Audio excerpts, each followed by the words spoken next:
Welcome to the deep dive. We all have those relationships, the ones that just seem to click and others that feel, well, maybe a little bumpier sometimes. Yeah, definitely. Relationships aren't always smooth sailing. Exactly. And today we're diving deep into something that really touches every single one of them. Emotional intelligence. Hmm. Think of this as like a personal guide to understanding not just what you and others are feeling, but why, and more importantly, what you can actually do about it to build stronger connections. Right. Practical steps. We've been looking at a really interesting conversation from the mindful connection to kind of guide us here. So, your mission, if you choose to accept it, Okay. is to walk away from this deep dive understanding your own emotional world a bit better and having some real practical tools you can use pretty much right away, Mm, to improve how you connect with people. No dense psychology textbooks required. that sounds good. Yeah, getting to the heart of what makes our interactions work, or sometimes not work. Mm. So maybe we should start with the basics. What exactly is emotional intelligence? Okay, yeah, let's unpack that. From what we've gathered, it's really about your ability to first recognize emotions, yours and others, then to understand them, then manage them, and finally respond effectively. So recognize, understand, manage, respond, both for yourself and for other people. Precisely. Someone in our source material described it in a way that really clicked for me. They called it emotional self-awareness on steroids. Approvingly, on steroids. Yeah. I like that. It's not just passive noticing, is it? It's more active. It's not just saying, oh, I feel angry. It's digging deeper, like, okay, why am I angry? What's underneath this? Yeah, exactly. That active engagement. So you feel that flash of anger maybe in an argument. Emotional intelligence helps you ask, okay, sure, it feels like anger, but is it actually frustration? Or maybe disappointment, maybe even a bit of fear under there. Right, peeling back the layers. And that understanding, that deeper layer is crucial because it shapes how you choose to respond, Mhm. rather than just, letting that first wave of emotion dictate your reaction. Which is key for avoiding conflict, I imagine. So if you're not tuned in like that, if you have lower emotional intelligence, what happens then? What are the kind of consequences in relationships? Well, if you're not really aware of your own emotional triggers or maybe how your feelings are driving your behavior, you might just react impulsively. Like snapping at someone. Exactly. Or jumping to conclusions, misinterpreting what someone meant, saying things in the heat of the moment that you regret later. It leads to all sorts of misunderstandings and conflicts that honestly could probably have been avoided. Yeah, it feels like stumbling around emotionally, bumping into people without meaning to. And it's not always loud reactions either, right? Sometimes it's quieter. Absolutely. Low emotional intelligence can also manifest as shutting down, becoming passive aggressive Yeah. maybe, or just withdrawing emotionally when things get tough. Which can be just as damaging, I suppose. Creates distance. It really does. It prevents that genuine connection. If you're emotionally walled off, others can't understand you, and importantly, you miss out on understanding them too. So yeah, seeing these potential downsides really underlines why working on this stuff is so valuable. Okay, so it's clearly important. How do we actually get better at navigating this? Our source broke emotional intelligence down into 5 key parts. Let's tackle the first one.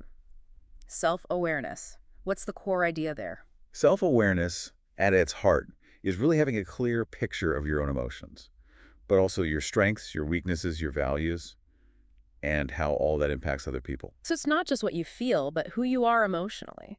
Yeah, and recognizing patterns too. It's not just feeling anxious now, but noticing, I would feel anxious before I have to call my family, or I tend to get defensive when I get constructive criticism. Ah, seeing the recurring themes. Exactly. That deeper self-understanding is really the bedrock. You can't manage what you don't even recognize is happening. It's the foundation for everything else. Makes sense. Foundation first. Yeah. Okay, component number 2 is self-regulation.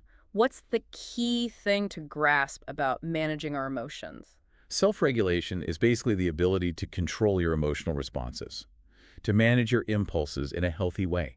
It's about hitting the pause button, especially when things get stressful or heated. Pausing before reacting. Yes. Yeah. And it's really important to stress, this isn't about suppressing emotions. It's not pretending you don't feel anything. Right, not being robotic. Not at all. It's about acknowledging the feeling, okay, I feel angry, understanding maybe where it came from, and then choosing how to express it constructively in a way that doesn't hurt you or the relationship. That distinction is huge. Regulation, not suppression. So instead of instantly firing off that furious email, You take a break, maybe walk around the block, Mhm. then come back and write something more measured. got it.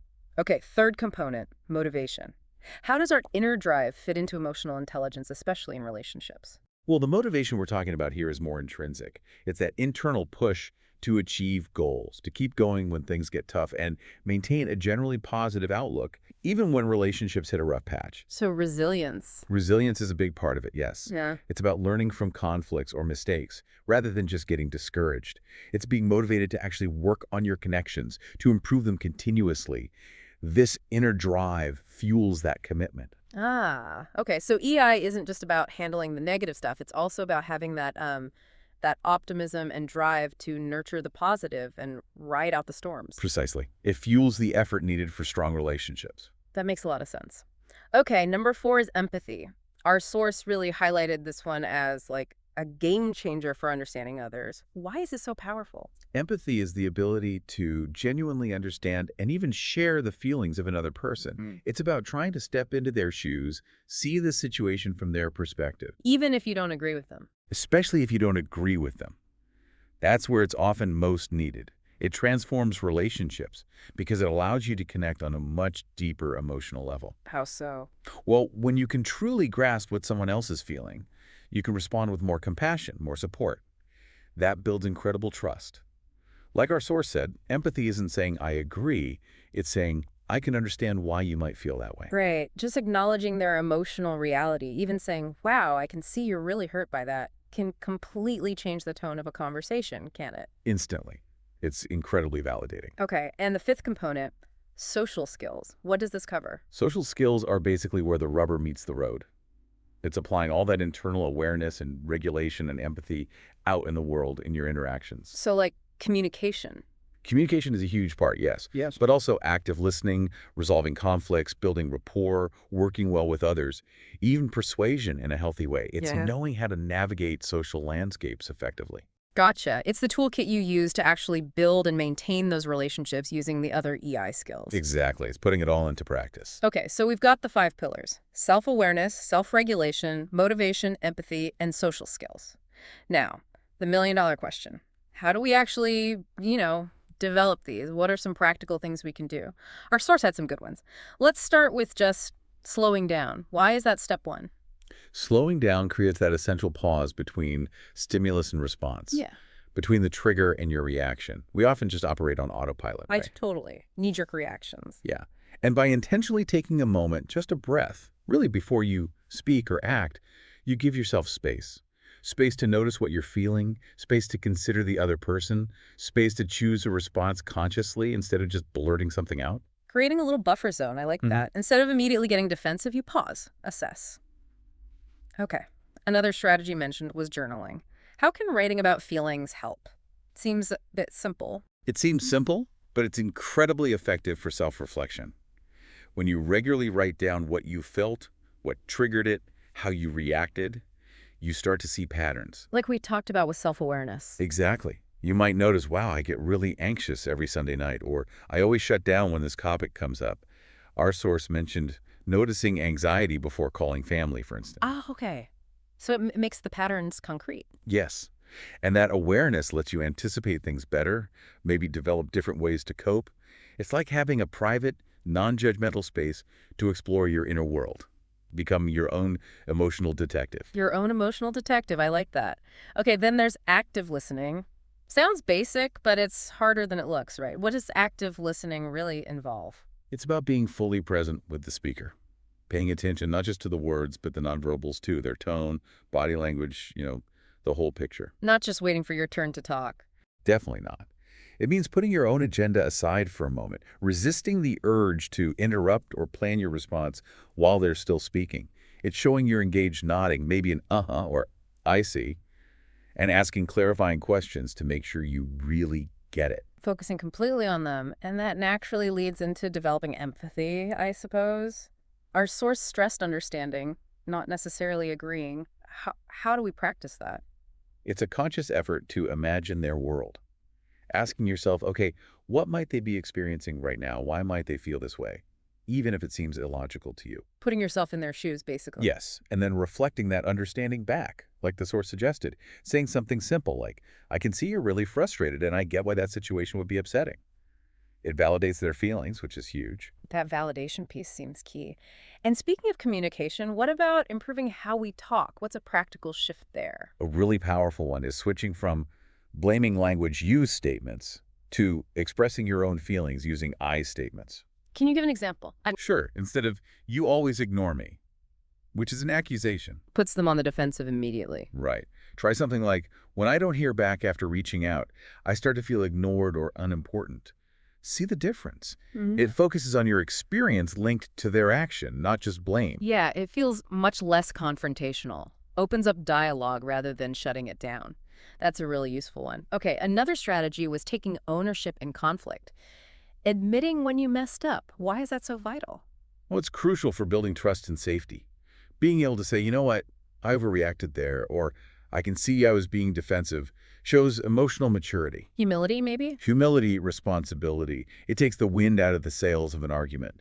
It shows you're committed to the relationship more than to being right. It makes the other person feel heard and acknowledged, which makes resolving the actual issue much easier. It takes vulnerability, though, which ties into the last point from our source, embracing vulnerability overall. How does that connect?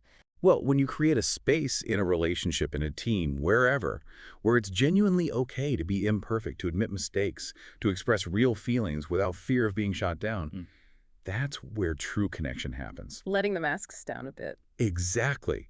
Vulnerability, both showing your own and allowing others to show theirs, builds empathy, trust, and ultimately much deeper, more authentic relationships. It breaks down those protective walls. Wow, okay. These are all really concrete, helpful things. So, just to do a quick recap for everyone listening, practice that self awareness, maybe try journaling or just reflecting more. Work on self regulation, remember that pause button. The pause is powerful. Nurture that internal motivation, that resilience for relationships. Actively cultivate empathy. Really try to see things from their side. Understanding, not just agreeing. Right. And build those social skills. Communicate using I statements. Listen actively, and be willing to take ownership when needed. Yeah, and remember, these are skills. Like any skill, they get stronger with practice. It's not about being perfect overnight. It's a continuous journey. Definitely a journey. So, here's a final thought for you, our listeners, as you go about your day. Think about one relationship in your life, maybe one where you feel there's room for a bit more connection. Okay. Now, reflect on a specific interaction you had recently in that relationship.